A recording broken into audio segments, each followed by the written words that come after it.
Hello friends, আসসালামু আলাইকুম। চলে আসলাম আজকে দাগি সিনেমা দেখার জন্য। তো আজকে হঠাৎ করেই দাগি সিনেমা দেখতে চলে আসলাম। আমি এর আগে বরবাদ দেখেছি দুবার। সো আমি যখন টিকিট কিনলাম, আমরা যখন হলে ঢুকবো ঠিক এর আগ মুহূর্তে আমাকে দাগি টিমের একজন এসে আমার ইন্টারভিউ নিচ্ছে যে কেন দেখতে আসলাম, কেমন হতে পারে। সো আমি আমার মনের কথাগুলো বললাম যে আমি এর আগে বরবাদ দেখেছি ৩ বার, ২ বার, তারপর দাগি দেখতে আসলাম আজকে, যদি ভালো লাগে এরপর থেকে সবসময় দেখব। সো সিনেমাটা দেখতে যাব, খুবই এক্সাইটেড ছিলাম, কারণ আমি এর সুড়ঙ্গটা আমার কাছে মোটামুটি এর আগে অনেক ভালো লেগেছে, ইমোশনাল ছিল।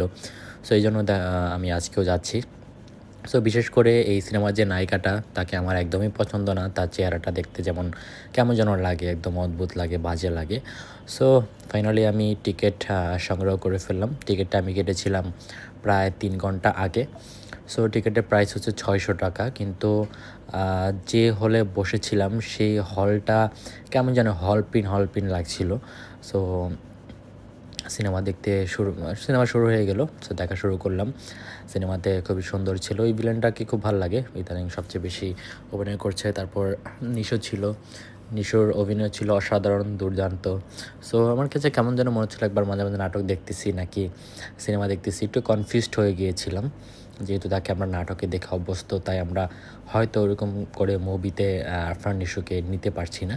বাট এছাড়া তার অ্যাক্টিং কিন্তু দুর্দান্ত ছিল। তো ছবিটি শেষ হয়ে গেল। ছবি শেষ হওয়ার পর আমরা বাইরে চলে আসলাম, দেখলাম এখানে বৃষ্টি পড়েছে হয়তো কিছুক্ষণ আগেও।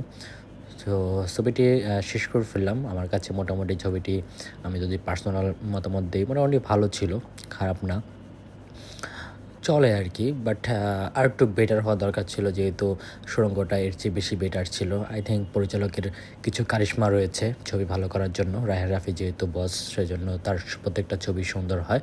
সো আমি যে সেলফিগুলো তুলেছিলাম আজকে সেগুলো দিয়ে দিলাম। সো যারা যারা দাগি দেখেন নাই, দাগি দেখে আসবেন। যারা দাগি দেখেছেন তারা অবশ্যই কমেন্ট করে জানাবেন কেমন হলো দাগি। Thank you so much.